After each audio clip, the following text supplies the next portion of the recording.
Now.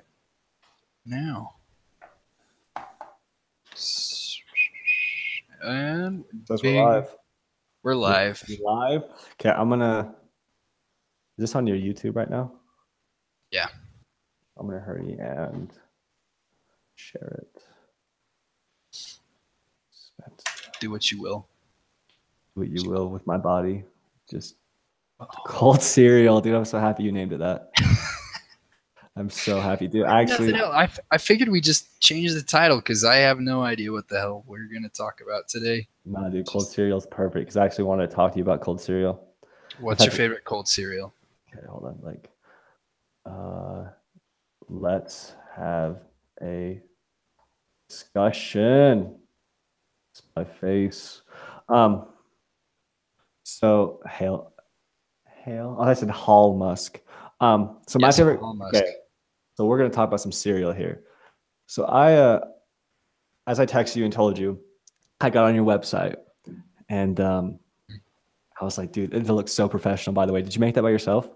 I did, with the help of Squarespace. I don't profess to be the greatest web designer. It was super easy. Oh, hey, wait a minute. This isn't switching. Is this switching back and forth like it should be? Yeah. Oh, that doesn't show it on my end. So I saw your website, and you said you live off of iced coffee and cold cereal. And I thought to myself, I hadn't had cold cereal in a good minute. But my favorite is, dude, Waffle Crisp. You ever had Waffle Crisp? It's disgusting, man. I don't know if I had a bad experience with Waffle Crisp before or what, but I can't have that cereal at all. Dude, it's so good. But what else? So you texted me, and you were like, you're curious, or I'm curious to know what your morning routine looked like, and that's what reminded me. So a couple weeks ago, let's see, it would have been, dude, actually probably like a month and a half ago. I had gotten in like a real good routine, and I was writing a lot more, and I had a goal that I wanted to write a book, and I wanted to write it in like 20 days or something. I was going to do like 5 pages a day. It was just going to be this little self-help book, which I actually ended up completing, which it was just a lot smaller than what I wanted it to be because I ended it sooner because I had a different idea. But I'm like, okay, if I'm going to do this, I'm going to wake up every morning, 5:30 in the morning, and I'm going to write at least 3 to 5 pages every single morning before I do anything else. And I was going to eat breakfast first because you need breakfast. Obviously. Yeah, obviously. But dude, I'm telling you what, breakfast is the most important meal of the day because I go to college and there's so many kids that do not eat it. And I'm like, how do you feel? Like, oh, I don't feel very good today, dude. Or like, and it's amazing too, because if you don't eat breakfast, not only do you feel like crap, but it messes with your weight too. Like, it's amazing just by eating breakfast how better off your weight will be and how you feel. See, I don't know if I agree with that completely. I used to believe the same thing. Like, you're always told, get up, eat something fatty, do something to get energy in your body. I'm not hungry till like 10:30, 11 o'clock. And, I'm up at maybe 7 doing homework and stuff, but it's just not my routine, or maybe because I do eat at midnight. That's my schedule. I will eat something kind of big, whether it's, a burrito or something at 12:30-ish. But I'm not eating till like 11 o'clock. And I don't think that's bad because everybody's on this intermittent fasting thing. You've heard about that, right? Where you only eat within certain hours of the day and then like leave the rest of your digestive tract to kind of do its own thing. Yeah. I just don't know if I'm doing it right.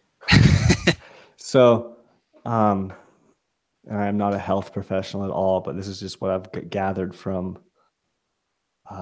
just like Googling and watching random videos. And I think it's insulin that your body produces when you eat food, something like that. Don't quote me on it because I have no idea.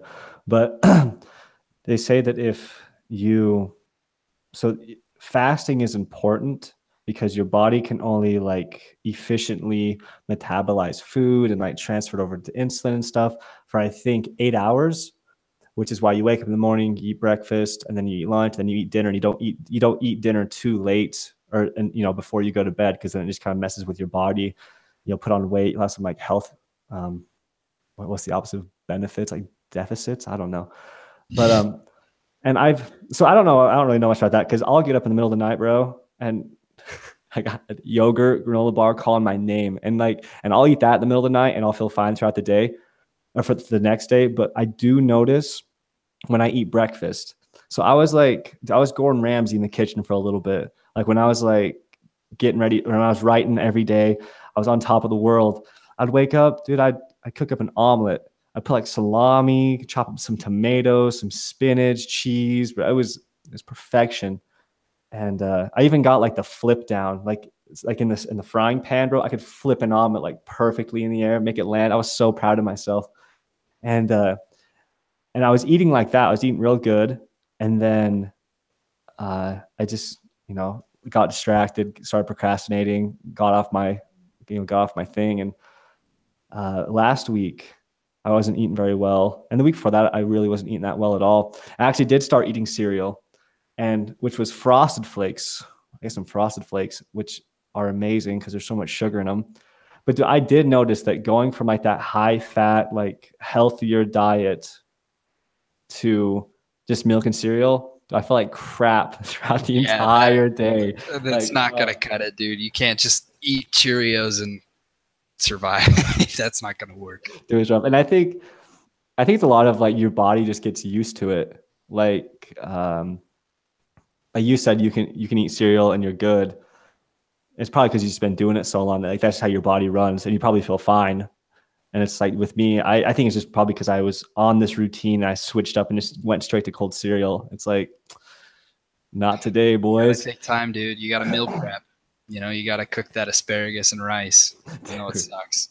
Dude, meal prepping's so painful. Like, I hate it, dude. I'm much more of a spur of the moment, and that's where I get in trouble because then I go straight into like tuna fish or what did I have? Peanut butter and jelly, dude. That's me, Mr. Consistency. What kind of jelly, bro? It's always strawberry. You can't deviate at all. I like strawberry. I always get the grape though. Just classic grape.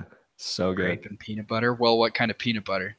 So there for a while, I was like, dude, I gotta be healthy. I gotta eat that all natural peanut butter. And so I went to, what is it called?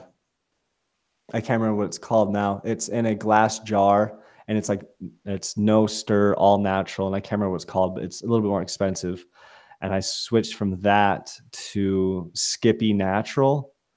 And it was really good. It was like Gross. Cream. It wasn't too bad actually. It wasn't as oily as normal peanut butter. But then since I moved back down here by home, I went to Walmart. They don't have like the best selection of peanut butter, so I just get regular Skippy, bro. And I like open that up and I just stir it, and it's just like oil, and it tastes so good. Gross. I'm more of a crunchy peanut butter kind of person. I like peanuts. I don't mind crunchy. It's not too bad. So what about your morning routine? Because a few of these podcasts, oh, bro, you're cutting out. His schedule and. Oh man, I lost you. I don't know if I'm online or if you're online.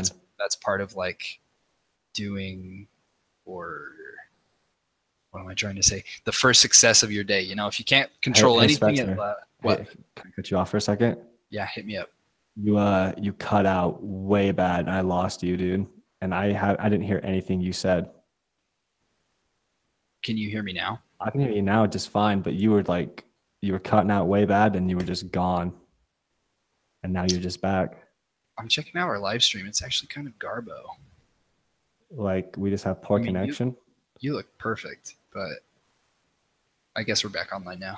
Yeah, we're online now. Are you running Wi-Fi or you got a hard connection? Wi-Fi. Because I got a hard connection right now, so I don't know if it would be me or you. It'd probably be me. It's high noon, Sunday. Everybody's getting on Netflix. Okay, so you said you wanted to talk to me about morning work or morning routine, and that was it. That's all I heard. So continue from there. Yeah. So morning routines, because it's kind of interesting. There's actually a bunch of YouTube videos that are dedicated to self-help and kind of harnessing your schedule, right? Certain things that you should do in the morning, certain things you should avoid. So what's your morning routine like? So 2 weeks. Oh, not even 2 weeks ago. I keep saying 2 weeks ago, like it was 2 weeks ago, but it was actually about a little over a month ago when I was on top of the world. My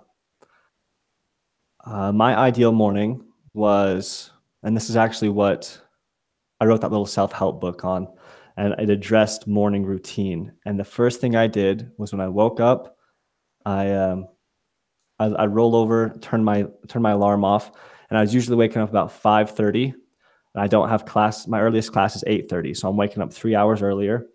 Roll over, tap on my phone just to turn off the alarm, and then check and see if I got any text message or not. If I don't have any notifications, I leave my phone plugged in right next to my bed, so it doesn't distract me at all throughout the morning. Because that's the one thing I did notice was I'd get my phone, unplug it, go out in the kitchen, sit on the phone for like 20 minutes while I was cooking. It would take so long to cook food. You know, I'd go in the bathroom, just sit on my phone for like 20 minutes and just waste time. There's a lot of wasted time on the phone. And so I decided that I would just leave it plugged in and get what I needed done before. And so I'd wake up, leave the phone plugged in, go into the kitchen, and then I'd just go straight for breakfast, just try and cook it as fast as I can, eat, and then I'd get work done. And I would just write whatever pages I needed to get done. If I check and make sure I got all my homework done, if I didn't have some of it done, I'd do it then. And then if I had enough time, I would try and read. And that went well for about a week and a half, 2 weeks. And I don't know if I just kind of overloaded, because I noticed that's what I'll do sometimes. I'm like, okay, I'm going to do 10 things. I'm going to do 10 things. I'm going to start them tomorrow, and I'm going to stick with them for, forever. And then 10 things turn into 5 things. And then by the second week, 5 things turns into 2 things. And then those 2 things I usually keep doing. So I don't know if I just overloaded, but eventually I was like, okay, I don't want to read. I'm just going to do something else. And then it turned into like, oh, well, now I don't want to write anymore. Oh, now I just want to sleep in for like 30 minutes. And so as of right now, I'm waking up about 6, which is still 2.5 hours before I have class. And I still eat pretty good breakfast. About 9 times out of 10, it's eggs, yogurt. Last week I had avocado with it a few times. Like I eat fairly decent, and then I just do schoolwork, or I just try and get things in. Like I'll even get in some Jordan Peterson lecture time or Joe Rogan in the mornings, and that's usually what I start with. Is I'll go out in the kitchen, and I went from just unplugging my phone to keeping my phone plugged in to being more useful with it. And I'll go in the kitchen, open up a podcast, set it down there, and I'll just listen to it while I do my morning routine. And then I'll turn it off when I get in the car, and then bump out the tunes until I get to college. There you go. That sounds like a good way to live. Dude, but I'm expecting yours is like you're up like 5 hours before the sun rises. You've got your workout in. You've got 2 books read. You've wrote a book. 2 books every morning, minimum. No, my morning routine is actually pretty terrible right now. I'm super lazy in the morning. My internal clock has me waking up at 7 o'clock, regardless of how early or late I go to bed. So, the night before, I'll usually go to bed at 11:30 midnight, and then I'll set a just in case alarm at 7:30, but I'm up at 7. And when I'm up at 7, I sit and I look at memes, because that's all I want to do in the morning. I can't help it, man. But I kind of want to change that. Typically what I'll do is I'll sit there, look at memes, feel sorry for myself for maybe 5 minutes, 6 minutes, because I'm like, this piece of shit. And then I'll shower, because that wakes me up. And then I go straight into whatever I have planned for the day. So whether or not it's like a video that's due, I'll start editing immediately, or I will hop on my email to try and check those, or I'll be checking assignments. But I have a 2-hour period between work or school. I have work or school every day at 9 o'clock in the morning. So my schedule is pretty set. I'm just a slave to my schedule. So I'll wake up, I'll do those 2 things, 3 things in the morning. Then I go to school or work, and I focus on only that till about 11 o'clock-ish, and then that's when I go to the gym. And if I'm on campus, I'll go to the gym on campus, or I'll go to the front where I have my climbing pass, and I'll either climb if it's a rest day, or I'll do a workout like usual, and that will put me at about noon or 1:30 sometimes, and that's when I eat big. I don't really have a breakfast. I'll either have like a shake or a banana or something just to kind of have something in my stomach, but I eat an insane amount of calories at lunch, and I cook pretty well. So whether it's stir fry or I've been doing a lot of just like beef, and I'll like make a breakfast burrito, or I'll throw something in the oven while I have time, and then I go to work afterwards. And so there, as you can see, there's not a whole lot of free time in between everything. So while I'm commuting, or I'm just, yeah, because I walk and I ride the bus everywhere, I listen to these podcasts or these audiobooks, and that's where I get all of these ideas that we're kind of talking about. It could probably be a little bit more productive or a little bit more directed towards something. Because I have goals. I'm doing the whole job search thing right now, and I've got a few other things on my mind. But as a slave to your schedule, you don't really have time to think about all that stuff. I guess for me, it's super important. Here's the other thing that I do. I completely forgot about it. Every morning I wake up and I write for 15 minutes. And I write about either what I'm feeling, or it's a dream journal. Like if I had some sort of dream, I jot that down. Or if I have some, whether it's anger or stress or just whatever I'm feeling, I write it out. And if there's nothing to be said, then maybe I'll draw. If I have something kind of personal or something that needs to be expressed, I'm kind of creative. So, and that sounds completely retarded to say. I don't want to say that. I'm not creative. But like poetry, whether it's just a few lines, if in 15 minutes I can knock out 3 stanzas or 4 stanzas of something, I just have this little notebook that I write it in, and then sometimes I can look back on that and figure out what's going on in my head. So that's kind of my routine. So, one, I want to touch up on just what you said, your little 15 minutes of writing, because and more in regards to your dream journal, because have you ever lucid dreamed? Yes, I've had that happen twice. I remember in high school, you told me once that you had a lucid dream. I think it was you. It might have not been. And you had been in the high school, and you're walking down the hallway, and I think you were walking by the EdNet room, which was Kim Sorensen's room, and you like looked out the window, and it was like nighttime, but you thought it had been daytime, and then like you knew that you were lucid dreaming. I don't know if that was you or not. Dude, when did we have that conversation? Because yeah, that happened, but I'm just trying to rack my brain. That was when we were in high school. That's would have been when you were a senior and I was freshman or a sophomore in high school, dude. So like 7-8 years ago. Jeez. So and my father, no, actually that's astral projection, and we won't get on that yet. So Joe Rogan talks about this thing called alpha brain, and it's a nootropic, and it's like those pills that make you smart, like the smart pills.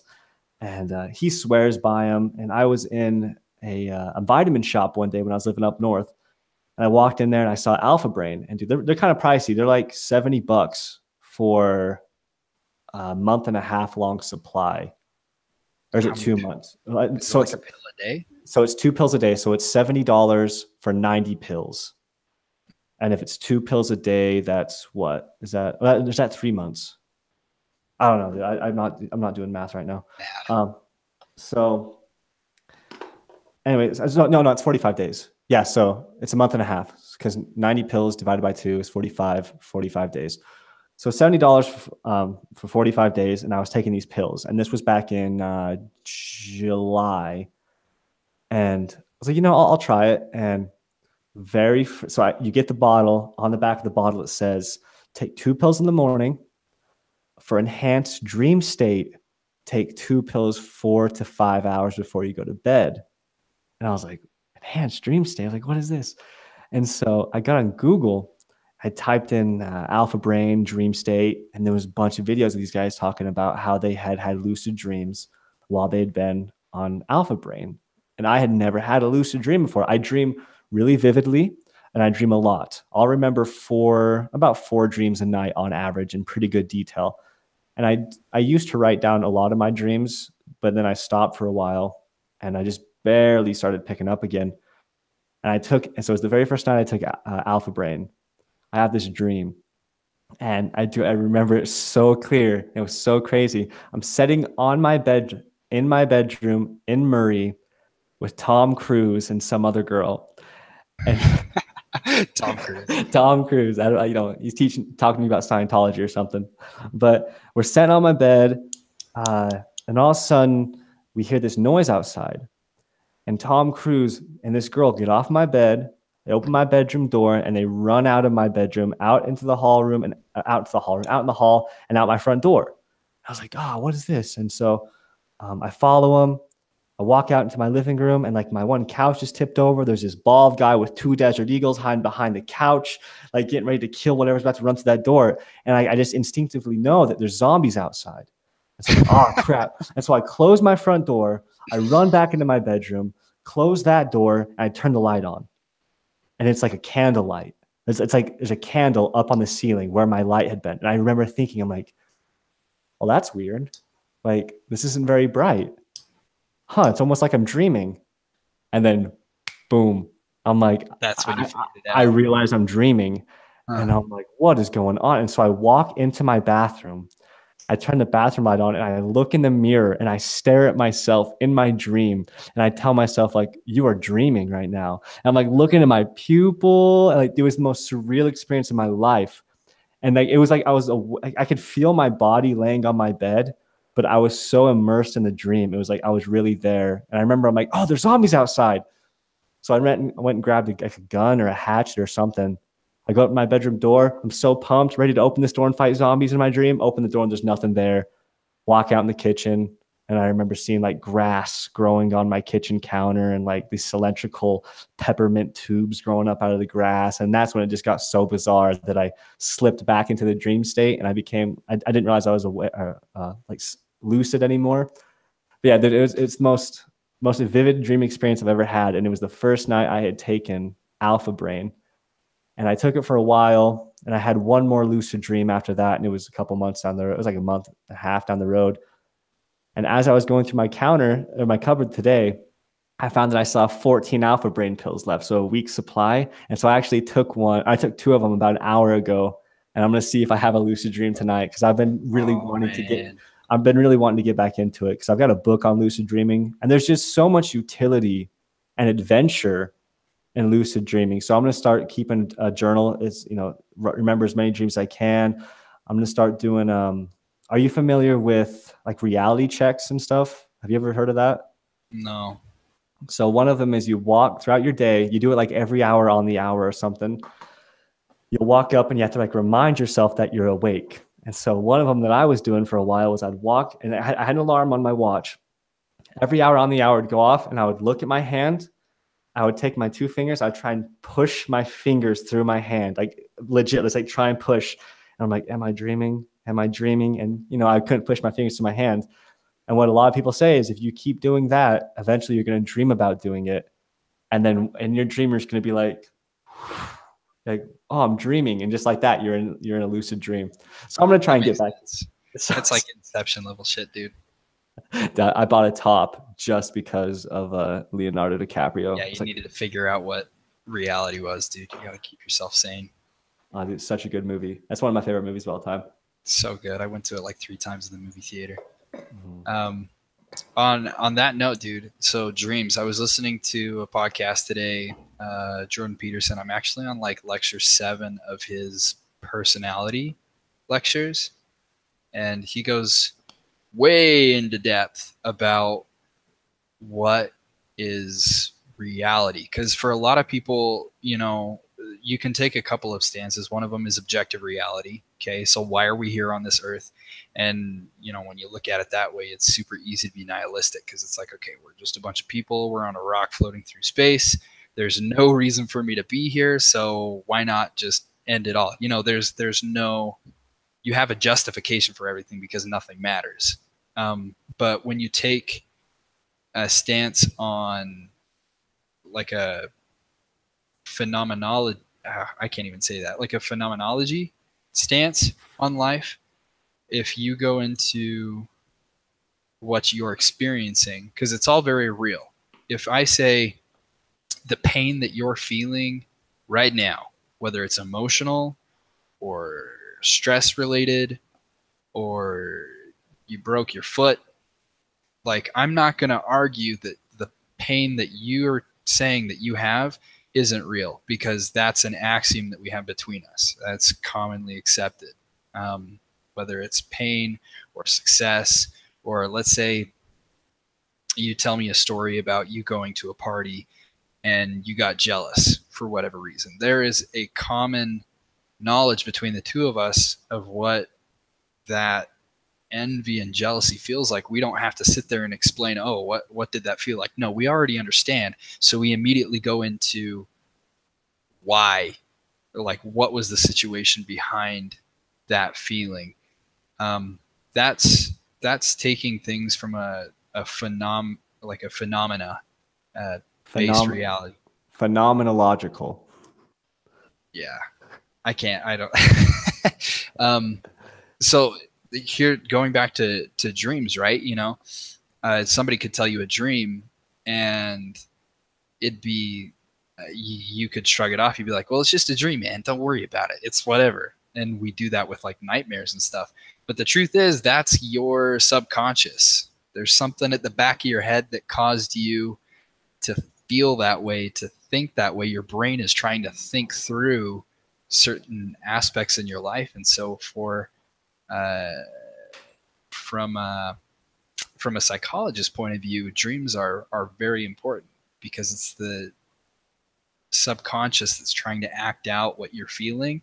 And you could get into trouble, because some of the things that pop up in dreams could be like repressed memories, or just stuff you haven't dealt with.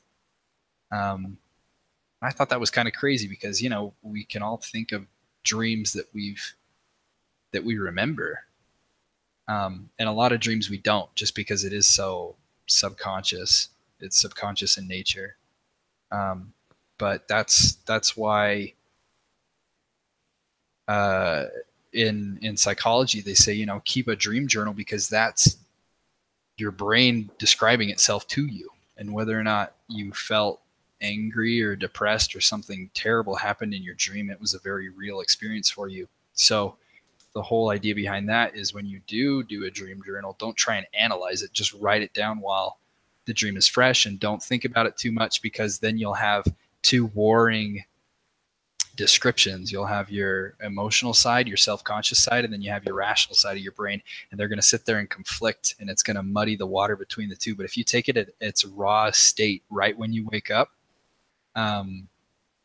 you'll essentially have a roadmap for what's going on in your brain, and you can adjust, whether it's changing your diet or actually dealing with something that you might have to deal with. So I think it's the psychoanalysts that are really into dreams, because there are some, it's like my psychology teacher, and I don't know what camp she really focuses on, because you got your psychoanalysts, which is Freud, you got your humanistic psychology, you got your cognitive and behavioral and all that good jazz. And I don't know which ones think what about dreams, but there are some psychologists that, and actually the majority, I think we went over, was that most people think that just dreams are just random neural firings. There's nothing important about them. And that's the stance that my psychology teacher takes. And that's what she said that most psychologists take. But I think with the exception of the psychoanalysts, because I think there's a lot of knowledge in dreams, and there's a lot to like learn about ourselves. And that reminded me, that back in my, in my little hippie phase, I was watching this show on, and now I don't know how real this is because I never looked into it, and I probably should have. But I think you can actually look it up, and I think you can see the guy still today who's in prison and the story behind it. So there was this little girl, and if this doesn't tell you that,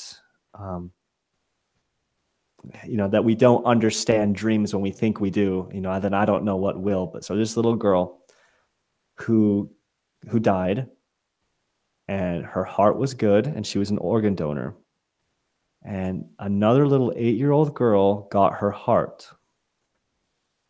About a couple weeks after she got the heart transplant, the girl who had received the heart, because the other girl was dead, started having dreams. And she was having dreams of this man who kept chasing her down. And right at the end of the dream, she would turn around and she would see the man's face, and then he would kill her. And this would go on and on and on for weeks, until finally they went in and talked to a shrink. And he asked, what are your dreams like? Blah, blah, blah. Can you describe the guy? And so she describes the guy, and they draw him up, and they ended up finding this guy. And the girl who had transplanted her heart, or the girl who had given up her heart, had been murdered. And the guy who murdered her was the guy that this girl was dreaming about. And they found him, and he confessed to it. And there was some things in the dream that he would say, like while he was killing this girl, he said a few things. And before they even said to this man, like, hey, did you say this, blah, blah, blah, he confessed to saying it. And they locked him up. And it was a heart transplant. And that really intrigued me, because I'm like, whoa, like if we're transplanting hearts and it's influencing dreams that are like memories, like we know nothing about dreams. That blew my mind. Are you looking it up right now? Yeah, I'm looking. It's kind of insane. So yeah, no, it blew my mind, and I never looked into it. But I think you can actually find the guy. I can't remember. I know the video. It would just take some time finding it, but it may be complete BS. But it was the most. That's nuts. Yeah, I'm looking it up right now. It was like the most bizarre thing I'd ever heard. I was like, "Are you kidding me?" Because I guess the guy was talking about. What was his name? His name's Greg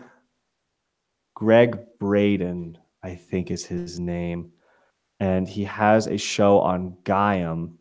And Gaiam's a little hippie, they talk about I don't know, it's just a little out there, but it's really, some of the things they talk about is really interesting.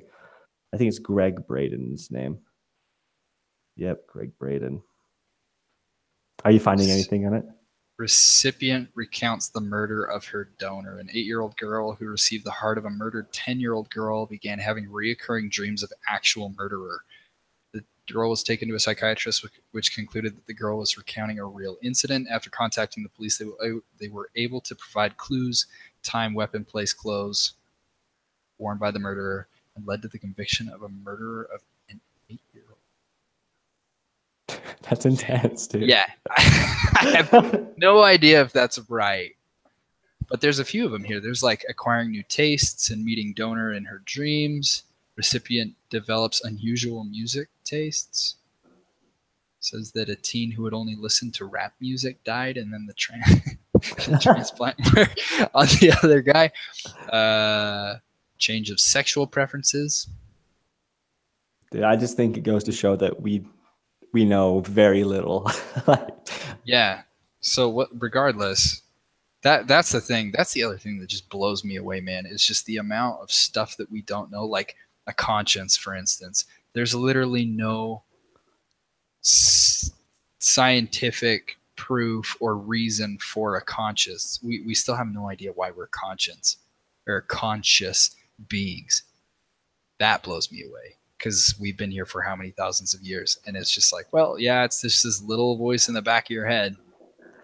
One of my favorite things is, I can't remember who says it, but so our genetics, our DNA, we are made up of pretty much everything else. Like we are made of dead stars. So if we are made up of dead stars and, and wood and dirt, and we'll decompose into that, technically we are a part of the universe. We are the universe. And if we're conscious, aren't we just the universe experiencing itself? What? That's one of my favorite things. I'm like, oh, well, that's interesting. Because it's true. We are made up of dead stars. We're just made up of pretty much everything else that's Right. made up of just what we're made of. I've also heard that even though you're made up of dead stars, so is a piece of shit. So get over yourself. Dude, I feel like that most days. I'm just like, oh. That's true, man. Stay humble, hustle hard.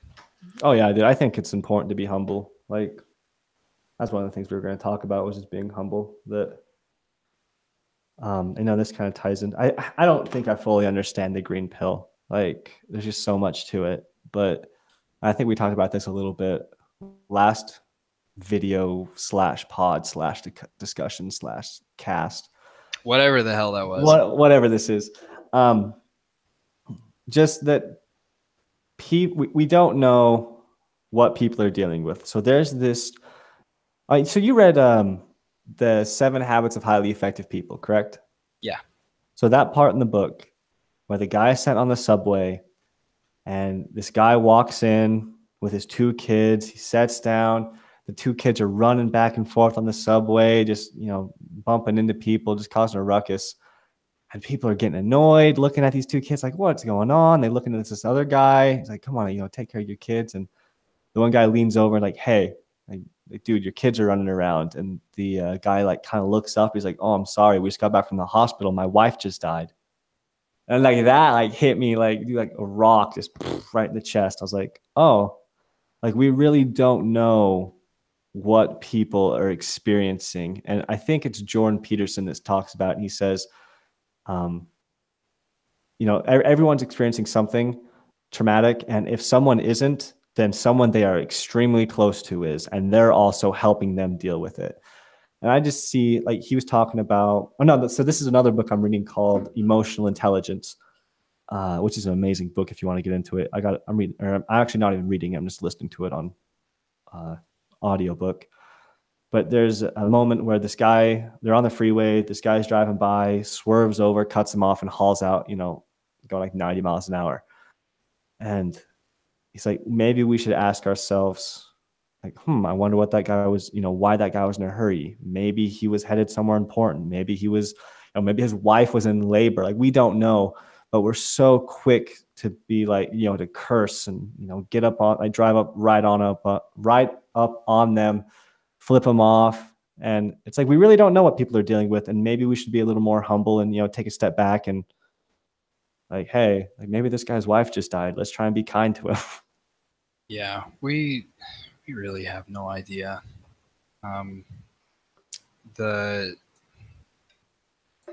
It's tough. See, I worked at the Huntsman Cancer Hospital for a while doing patient transportation, and it just sucks because you have these people that are dealt just the shittiest hand, and cancer just pops up randomly, Anyway, so I would be up there 5 days a week, and you'd have families 6 or 7 or.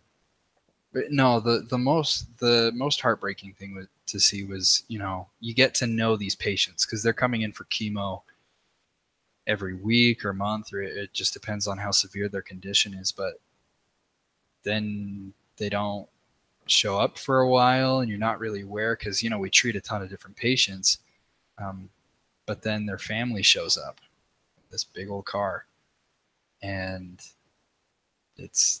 The tone gets very somber because you realize, they're here to visit that patient who was mobile before, but now they've been checked into the hospital. Time starts winding down, and you become very aware of how important your health is and just your ability to do certain things. And I'm so glad that I worked there for the time that I did, because I just met some of the most impressive individuals. They're faced with something so difficult, but they can still find purpose and meaning. They find some way to help somebody else in the hospital, and that was eye-opening, as you said. Um, that ability to kind of step outside yourself and see your situation is something that not a whole lot of people have. We're all very self-centered, and we know, or we experience life in a way that shouldn't be discredited at all. I don't think. I think I take a more phenomenologic, as you said, position um, in life, because it's very real. You can't just excuse the fact that your emotions exist. I'm not saying you can use your emotions as fact, because that's annoying as hell.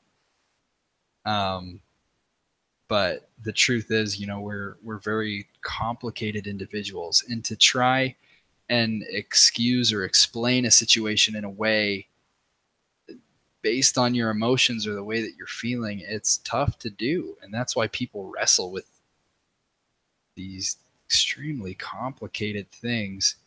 And we're all the same that way. That's why in that story, when that man was in the subway and he's talking to the other guy, you just have no idea what somebody else is feeling. I've got a story. You remember Mr. Lyons in high school, right? Of course I do. Okay, Mr. Lyons, the real OG. He's kind of the embodiment of all of this, because he was sick. That's why he stopped teaching at the school and eventually quit his job. He moved over to the prison or whatever, but he had some sort of bone deficiency that was affecting his back. You knew about that, right? Mm-hmm. Yeah. So, but he's never angry or sad. I mean, yeah, he could lay down the law if he had to, but he's like atypical, just happy guy, right? We were doing the production. We were doing Les Mis. It was my senior year. And did you ever see that? I can't remember which ones I watched. I watched a few while in high school. I don't know if I saw that one though. They were all garbage. Let's be honest. It was high school. We were all dumb, and I pretty much did it just for kicks and giggles, right? But I remember, because Les Mis, it's Broadway. It's a big production. It's a big deal. Alex Rosenthal was in the play that year, and we gave him multiple roles. He was we gave him a hammer. He was on like the jail crew, and he was out there. He's just like buddy with everybody, and he's swinging this hammer. And they're all singing, look down, and Alex, he's got his condition. He's just like, look down. But you could tell that he didn't really know what was going on, because he doesn't operate the same way we do. And it actually caused a lot of people to laugh, because he was drawing attention to himself. I mean, how could you not? You're Alex Rosenthal. And it was the last night we did the production, and Mr. Lyons brought Alex Rosenthal beneath his arm. He's like, "Hey, Alex, come here." Holds him beneath his arm, and he looks out at everybody. And he's like, "You know why Alex is here, right?" Well, yeah, he's in the play. It's not like we have any bad blood against Alex, right? But he explained, Les Mis is arguably one of the greatest productions of all time, and it's a very serious one that wrestles with morals and prostitution and just a lot of very serious topics. And he's like, and some people would look at us and ask, why do we have Alex out there on stage when we're trying to be serious about some things? We're trying to be serious about life. He said it's because Alex here, even though he's the way that he is, he continues to be happy and participate. And that describes this production 100%. All the characters all the roles, the story. It's about putting up this facade, this production, okay, so that somebody else might learn something or be happier because of it. So that's why we have Alex out there on stage. It's not that he's any better or worse than you guys. He's one of you. And that, for me, that's stuck in my mind because it's very true. You have no idea what other people are going through in their life. You have no idea if they woke up on the wrong side of the bed. You have no idea if something serious is going on in their family. But we're all just kind of walking through life trying to make the best of what we have. And it's wrong for us to assume that it's not that way for others. You know, we're all the same. So that was kind of cool. That was beautiful. that touched me because I was. Did it touch you? I was at a track meet last week, and they did a special needs race. So like after every single race, they'd have like the kids with like Down syndrome or like some kind of autism. They would run the race. They'd be the last to the race. And dude, like that like gets me. Like I'm a very empathetic person, and when I see that, dude, I just like that like gives me faith in humanity that we do that. And when we're watching these kids run, they are having, that right there is the pinnacle of a life. They are in this race. They don't care if they're winning. They don't care if they're losing. They're just there to run and enjoy the moment. And the entire audience is just, applauding for 60 seconds, for, 3 minutes. And they don't stop until that last kid crosses the finish line. And I think it's that kind of, and you look at their face and they're just happy. They're happy to be in that moment. I think like you were saying, how Mr. Lyons said that, he's just happy to be there. He's just happy to be part of the production. Like that production's life, and all of those kids are just so happy to be a part of it. And here we are, like we are, and like we talked about this last video chat, is we're two white men living a comfortable life, and there's 300 million, 300 plus white heterosexual middle of Utah. Like we have no and we social grounding on this. And people like us, we still find things in our day or in our life to be like, man, like, sometimes it gets so bad that people are like, this isn't worth it. Like, this life isn't worth it. And it's like, and you see these kids, they don't even like, they're just happy to be here. And I think that's how we should all emulate, emulate that idea, is just be happy to be alive. Like, just be happy to be the universe experiencing itself, because you don't know how many, you don't know how many lives you got. This may be the only one. And after we die, there may be nothing else. And if that is the case, like, why not, be like, live a life to the fullest, enjoy even the bad parts, try and find some enjoyment in there. Or if you can't even find enjoyment, find some purpose or find some meaning behind it. Yeah, I think that's what I wrestled with for the longest time, because you go through life and you expect things to all be sunshine and roses. And if it's not that way, then your life sucks. But that's not true, because if you go through something terrible, for instance, although you can't really materialize the good that comes of it, someday in the future, you're going to look back and you're like, well, I'm definitely stronger because of this. And yeah, it's like you said, we really have no reason to be upset with what we have. Because, I spent time down in Argentina, right? 2 years. The people down there are so different culturally than us. And they're very family oriented, okay?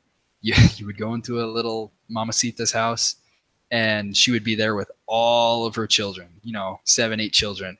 And then some of those children would have children, so you'd have grandchildren. And then your neighbors were going to be your aunts and uncles. And back in the back, you'd have the little abuela and abuelo. But I was in the jungle, man. And these people are living in concrete boxes. And it was really funny because they would just have these living conditions, but everybody owned like a super spectacular sound system and dish TV. So priorities, right? But these people do with so much less than us, and they're just as happy. And that's so strange for a lot of people. I got back from Argentina, and I still had all of my old clothes that I hadn't worn. And my mom took me shopping. She's like, "Hey, we're gonna go get you dressed and everything." I was like, "Why? All these clothes fit." She's like, "Yeah, but they're old." And that's just us. That's Americans, dude. We consume so much, and it just comes in and it goes out. It comes in and it goes out. Whereas, and that was kind of like living in the van. I just downsized everything. Got rid of all my clothes. I had my nice gaming desktop, whatever, sold that, got a laptop. I just became so mobile. I was so careless for 3 months, and it felt so good, man. Felt so good to do that. And somebody asked me one day, they were like, "Well, what do you do when you're bored?" And I hadn't really thought much about it. I was like, I don't get bored. Like, I guess that, like, we're so used to constantly doing stuff, and we have so many distractions. We got this to do and that to do, and there's just so many things that people are so caught up in. It's like, oh, if I'm not doing something, then something's wrong. But no, if you eliminate all of that and you work on just being happy in the moment. In the van, I would either read a book, or I'd go for a hike, or I would play guitar, or I'd listen to the rain on my van, and I would just sit there and I would think. And it was just so pure. Nothing there except for, adventure and whatever video I could make. I was always doing videos in the van, just trying to document that stuff. But we do really have it too good. So I'm not against downsizing or downgrading. If you want to cut stuff out of your life, you do it, because you'll figure out who you really are. Burn off the fat. Not even with down, or not even with the downgrading and with the burning off the fat. I think that's something that we could also do with technology. I think we discussed this a little bit last video. There's just so much technology use. And you said someone asked you, like, what do you do when you're bored? Well, most people, when we're bored, we just straight to the phone. It's all we do. We're just looking at our laptops or iPads. We always need to be stimulated, and in that process of just constantly needing to be stimulated, we don't allow ourselves to get bored. But when we're bored, I think that's where we think. And I think that we've lost touch with that part of ourselves. So we've lost the ability to think. Yeah. And think about that. That's something to think about. We've lost the ability to think. And the ability to have introspection. Like, that is I think that's the most important thing anyone could really get in tune with, is have a lot of, that's like you said, in the morning, you wake up and you write about how you felt, how you feel, what you're thinking. I think that's the most important thing anyone could do, is because we don't do it anymore. And if we do, we get scared of it, or it makes us anxious. We think like, oh, I don't want to be thinking about this. This is a bad thought. Like, oh, I got all these things I got to do. Why am I like this? And we just go straight into that Facebook. We go straight to the memes. And this goes along with so this guy, Friedrich Nietzsche, Jordan talks about him like no other. He has this quote that says, it goes something along the lines of like, all great thoughts are conceived when walking, or something like that. Which just means that when you go on a walk, that's where you have all your best ideas. And I was thinking, like, every time I go on a walk, I really don't remember what I was thinking about, because I'm listening to music. And, because I'm always plugged into technology, because, you go on a walk and you don't have music, you don't have your phone with you, you would think you would get bored.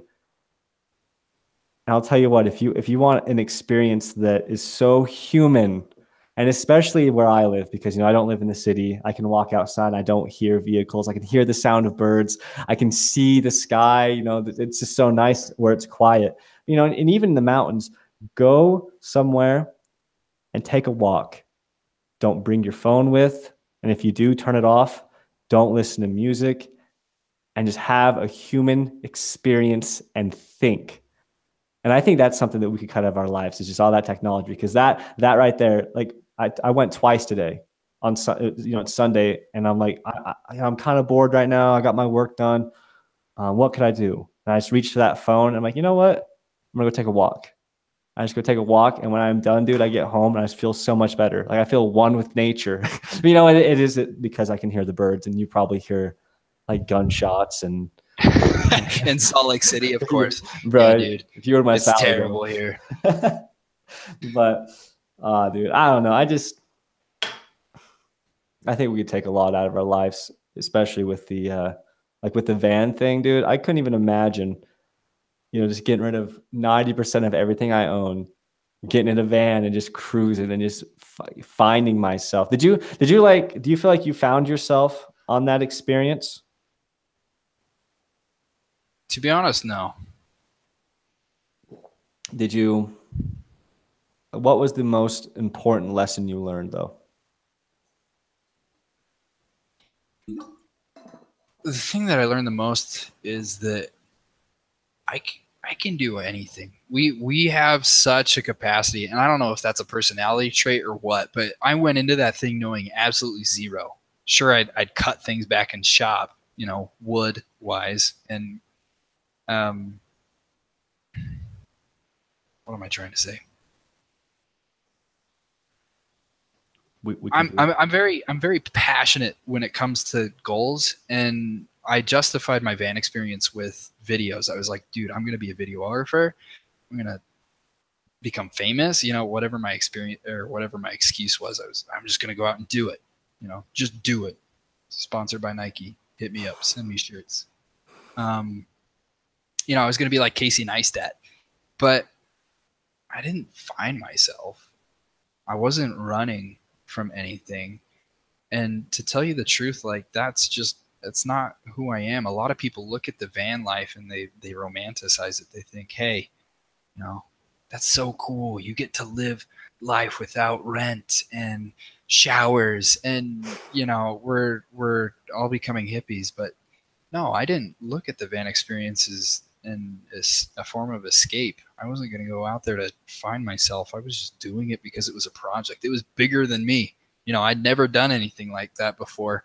And believe me, I got stressed. It took me little over 3 months to do. A solid month of just working on Chad's farm. We had the van pulled up into the shop, and I just worked on it constantly, hour after hour after hour. And that was my life. And I found bliss in that, because work is bliss, in my opinion. If you're focused on something and you have a goal and you've got 5 hours to do it, you've got 5 hours to set aside and work on a video or do whatever, man, you become this well-oiled machine, and you get to really see what you can crank out. But I didn't have, it wasn't like a come to Jesus moment. There wasn't like an awe of inspiration. It's like, oh yes, I want to do this in the future. It was just a thing to do. And to be completely 100% honest, like I don't find the need to go back to it. I still have the van, but chances are I'm probably going to sell it here pretty quick. And it's just because I have other goals and I have other aspirations. I think I'm learning more about myself this semester than I did last semester or the semester before, because stuff has happened in my life with my family and some of the people that I know that have really just changed my perspective on things, my outlook on life, what I believe is right, and my purpose. All that has happened in the last 4 months, and that didn't happen with the van. So if any of you guys, there's one of you, two of you that are watching this and are like, I'm going to go find myself. I'm going to go get in a van, and I'm going to go drive off to the coast of California. It's not going to work. It doesn't work that way. What you need to do is you need to experience life. You need to go out and put yourself into difficult situations, and you need to learn what your limits are. Because when you find those limits, that's when you can push yourself and really change. That was beautiful. I've said too much. No, that was beautiful, dude. That was No, it's I'll get off my soapbox now, man. no, so okay, well I'm gonna while you're getting off, I'm gonna stand up on it. Sorry, Oh I took no. it with me Oh on sorry. the soapbox. I just went to take a step and I forgot what I was gonna say. What was I gonna say, man? Um finding me. Uh so have you noticed though in the last 4 months you said where you've been growing a lot, has it been almost like exponential growth for you? Like, and when I say that, I mean as in the last 4 weeks, have you learned more in the last 4 weeks than you did in the last 2 months? And in the last 2 months, have you learned more than you did in the last 4 months? Like, is it exponential for you, or is it just like a steady stream of just personal growth? I don't know, man. I feel so overwhelmed. Like, to be 100% honest, I can't just encapsulate everything because it's still happening, you know? I've definitely become more interested in these sorts of topics in like personalities and IQ tests and just who we are as people in general in these last few months. But to say that things have gone up exponentially, no. I think that there was a definite event that happened in my life, or I should say a series of events that kind of kicked everything off. And Jordan B. Peterson says, that's your descent into hell. Like, as far as mythology is concerned, that's the hero's journey. That's when you embark into uncharted territory and you take up a sword and you have no idea what the hell you're doing, but you know that there's something out there and you've got to find it. That's when you find yourself. I think that that's kind of when everything started, but I can't look at my schedule and my routine and say, okay, it's because of this or this or this, because I don't think you can generalize the human experience. There's no way you could do that. I think it's in the second Maps of Meaning lecture where he talks about his little nephew that has the reoccurring dream where there is a dragon. Yeah, kill the dragon, cut out its firebox. Yeah, so the dragon spits out little dwarfs, and the dwarfs run up to this little boy and start attacking him. And no matter how many dwarfs he attacks and kills, 10 more just pop out and head over and keep fighting him. And he references the dwarfs to life, like or the Hydra in mythology, where you cut one off, a couple more appear. He's like, that's like problems in life. Like you figure something out, you resolve something, there's 3 more issues waiting to happen. And then he said, what you do is, and I'm not sure how you could do this in life, but I love how the little boy says he just went straight for the dragon, went down his throat and killed him and cut his firebox and made a shield from the piece of the shield, firebox. Dude, that's good. Like that was beautiful. Like you go into the chaos, you go into what you do not know and what you are afraid of. And because you go into the unknown, you're going to be able to take a piece of it and make yourself stronger. And I was just like, holy, like that little 4-year-old boy is 10 times smarter than I'll ever be, because I just would have been like, I would have ran from that dragon. Yeah. Oh, dude. Dude, all this chaos talk. We need to talk about our art teacher. Let's do that next episode, okay? Actually, in regards to that, I did talk to Rhett, and I guess Bogue's still in town. And I guess he goes to like all the baseball games and stuff. So I think when I'm down there, I'm going to try and find him and ask him if he'd be interested in having a discussion. Because dude, he knew. I feel like he knew. Like, he had the same concept of what Jordan did, but it's just more magical. Dude, he's Gandalf the Grey, seriously, with like his little limp and staff and everything. I love that man. Oh, he was beautiful. Is there anything you want to cover? I feel like we're at a good point. Like I think that's it. Right when you got off that soapbox or I think it was a soapbox, I was just like, perfect. Let's kill it, dude. Let's kill the dragon. Okay. Do we want to give a little thank you to the 2 people or the 1 person that watched us, and then do we want to sign off? A little hail Musk sign off. Yes. So this episode was sponsored by Dollar Shave Club. Tomorrow we're gonna get an email from Dollar Shave Club like, "Hey, you guys really?" Yeah, for our total of like maximum 8 people who view this episode. To kind of recap, if you watched all of this, thank you. Don't tell your friends. Actually, yeah, tell your friends, family. Share it with a coworker that you hate. You know, just spam them with it over and over again. I don't really care. These conversations are just to kind of document what's going down. If you liked anything, comment, because I would actually like to have a conversation. So yeah, let's make that happen. And then I guess we'll see you guys next time, right? Broadcast numero dos. Dose. Is deuces. Is Deuce. done. Hail Musk. Hail Musk. Praise Jordan.